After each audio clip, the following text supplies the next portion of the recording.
What is up, my fellow DGens? Art here, Table One Podcast. As you can see, if you're watching and not listening, to my left, empty chair. To my right, empty chair. Today it's just me, and I wanted to do something a little bit different today. This is going to be a quick episode. I wanted to talk a little bit about something that gets talked about a lot in poker, but not in the right way, and that is luck. Now, luck in poker all the time, it's like, oh, I took a beat. Oh, I was so unlucky I didn't get to the casino in time to get that seat. So unlucky this whale lost this money, or so lucky that I won it. And that's not exactly the kind of luck I'm talking about. I'm talking about actual luck that you kind of can make on your own. And what do I mean by that? Well, a long time ago, Mark Andreessen wrote a blog. If you don't know Mark Andreessen, maybe you should Google him. But he's kind of a big deal. But he wrote a blog called The 4 Levels of Luck, or The 4 Stages of Luck. I can't remember. But I kind of wanted to take a second and go through those 4 levels of luck here on the pod and kind of lay it out in poker terms and just so people are more aware of making your own luck, how to be lucky as a poker player. So the first level of luck it's kind of what you would call blind luck. It's nothing you can do about it. You get struck by lightning, and now you have superpowers. You know, it's for me personally. I was born with club feet, where my feet were turned in when I was born, and what that means is I was lucky to be born in America in 1986, where they had the technology to fix them. And a little bit of surgery later, here I am, played tennis in high school. I didn't get thrown off the cliff in ancient Sparta. So that's what I would call blind luck. The second level of luck is where it starts to get a little bit more interesting. And that's called like the hustle of luck. And that's kind of moving around. You don't really have a strategy. It's like throwing spaghetti at the wall and seeing what sticks. You're running around. You're putting your hours in at the casino if it's poker. You're showing up. Maybe you don't have an exact refined strategy for playing, but you're trying to learn. You're in action.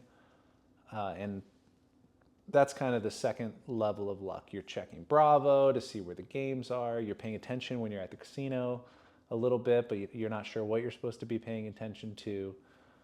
But you're there, you're moving around. It's basically, you can't win the lottery if you don't buy a ticket, right? So if blind luck is just what happens to you randomly, the second level of luck is moving around, being able to let things happen to you because you're in action, because you're moving around and trying to make things happen.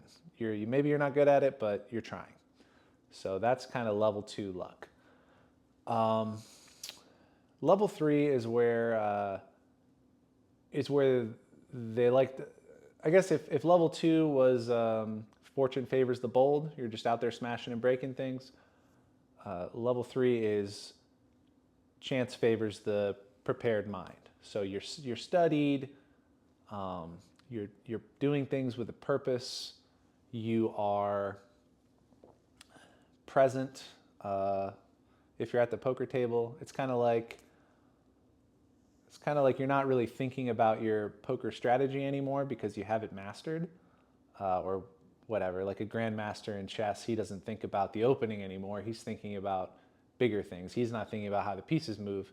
He's thinking about how he wants to defeat his opponent in chess. So in poker, I would say it's the non-poker things, like the poker strategy, fine. Like you're always improving, you're trying your hardest, you're paying attention to your opponents. But the main part of the prepared mind here is knowing what's normal, and then being able to capitalize when an opportunity presents itself. So at the poker table, I would say that looks like you don't have your earbuds in and your head in your phone. You're there. Obviously I'm talking about live poker here, but that's where I live. So that's what I'm going to be talking about. My knowledge and expertise doesn't really translate to other things, but in poker specifically, if you don't have your headphones in, if you're talking to your neighbor, you're paying you're paying attention to how everyone's playing. If you see somebody do something that they don't normally do, you might pick up a tell. You might pick up on something in their strategy that you're going to be able to now exploit because you happen to be having your prepared mindset. You're there, you're focused, and not just on your strategy. Uh, I think this applies to. There's plenty of websites out there that can teach you how to play poker perfectly. I'm talking more about networking. So this would also be kind of like deeper strategy in making sure that you get into the best poker games. So you're making friends with the floor people. You're uh, texting them and asking them to text you if they think a good game is about to start, and just making these kind of off the felt decisions for your poker game that they don't teach you on some kind of a online class. So I think that type of stuff is, I don't know, some people just don't think about doing it or they don't see it in the spirit of the game.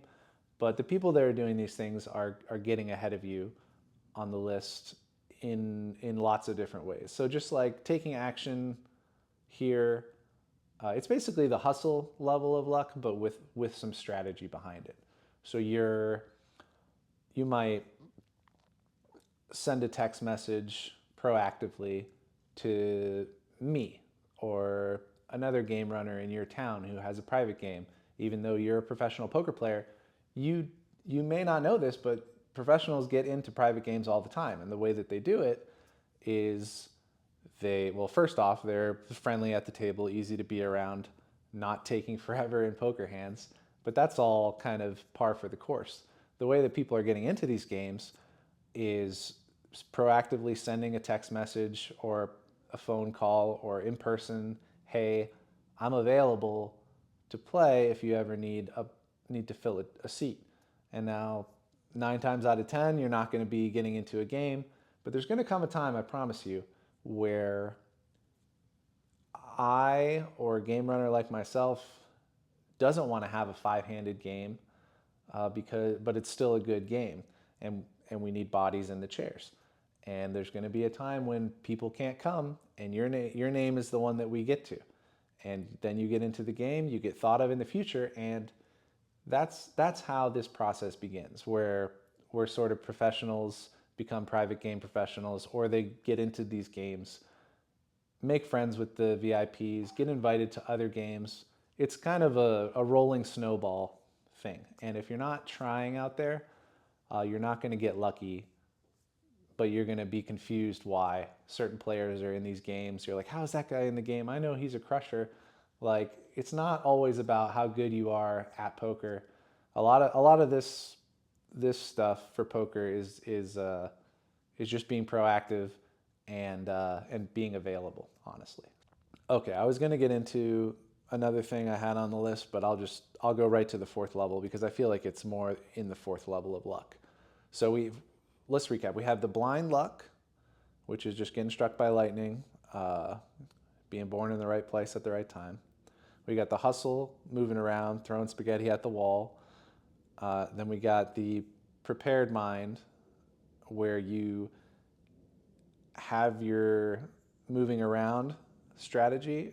Well, basically, you're moving around with a strategy, and more lucky things just happen to you in that situation. But then the fourth level of luck is the one that he calls reputational luck.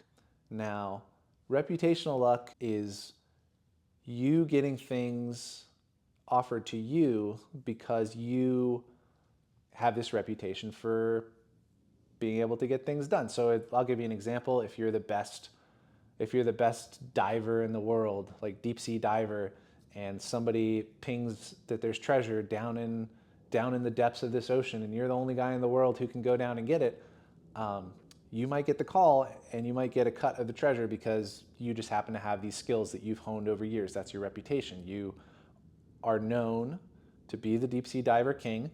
You get the call to go and use your skill, and you get to profit way more than somebody else that doesn't have that skill. Now that's just an example that I actually heard in another podcast, but I think it's a perfect description of reputational kind of luck. Now, for poker, for me, I started this podcast with Justin because we don't want to be well known. Like, we don't want everybody in the world just knowing who we are, but we want to be known well by the type of people who might want to play in our game at Table One. So that's why we're doing this podcast, and that's already provided like tons and tons of value just having this content out there.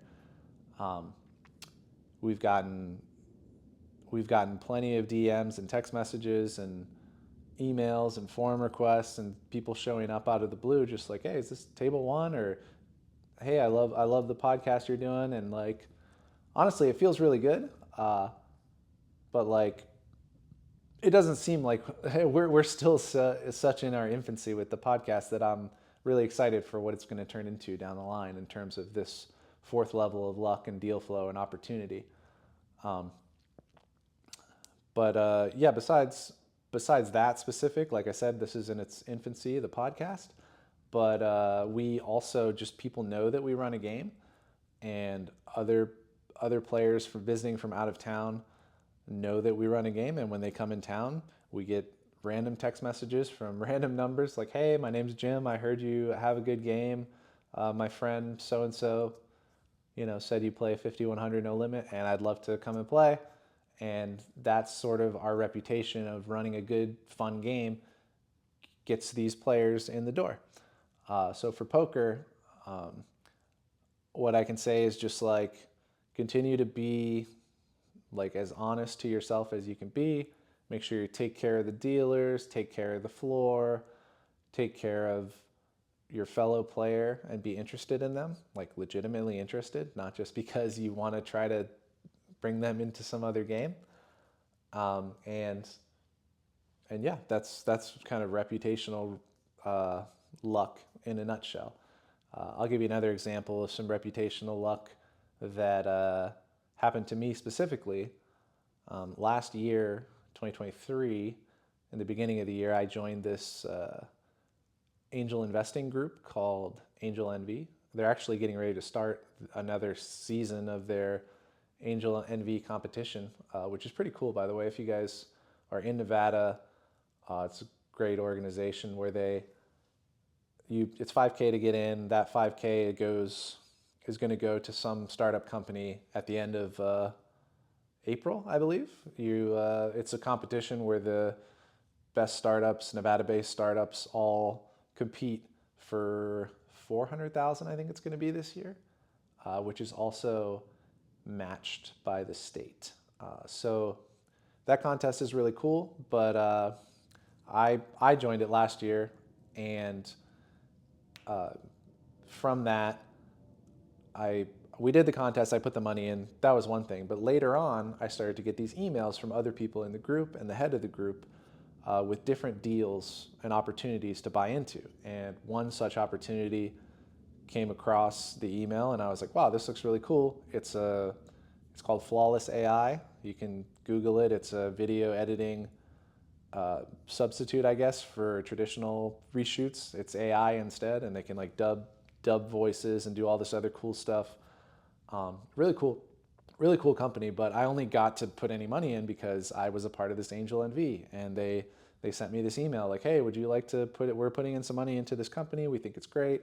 Would you like to put some in too? And I was like, hell yeah, I would like to put some in. And a few months later, I believe they raised money at like 4 times the valuation. So my little 5K that I flicked into that is on paper worth 20, but not going to mean anything until it's an IPO or anything like that. But still, these little opportunities, they just like this deal flow and poker opportunities, people thinking of you when they could think of anyone, happens because of reputational luck. And yeah, if you take anything away from this particular talk in episode, I would take that away, that like there's definitely truth to you making your own luck in poker and just in general. Just being a good person does come back, and being known for something, it can help you or it can hurt you if you're really known for something bad. Uh, but yeah, so let's go through them one more time. There's blind luck, which is just where you're born, all that jazz that you can't control. There's hustle luck, which is running around and throwing spaghetti at the wall and hoping something sticks. There's the prepared mind, where you kind of have your baseline of knowledge, and you can see when an opportunity, you can see luck that others can't see, basically, is the summary of that, and only because of your in-depth knowledge. And then the fourth one, reputational luck, which is just people know who you are, and they think of you when anyone could be thought of. They're like, oh, poker game? Yeah, I know a guy. Art. He runs a great game. Would you like to go play with him? And then who knows what can happen after that. So yeah, I hope you guys like this segment. I'm gonna call it Framework Friday, and today's Friday. Hopefully, I get it out, and you guys can let me know on Twitter what you think at Table One Vegas, or just leave a comment down below. I do read them all, and I send the best ones to Justin because he is too lazy to read them. but yeah, I hope you guys liked it, and that's the episode.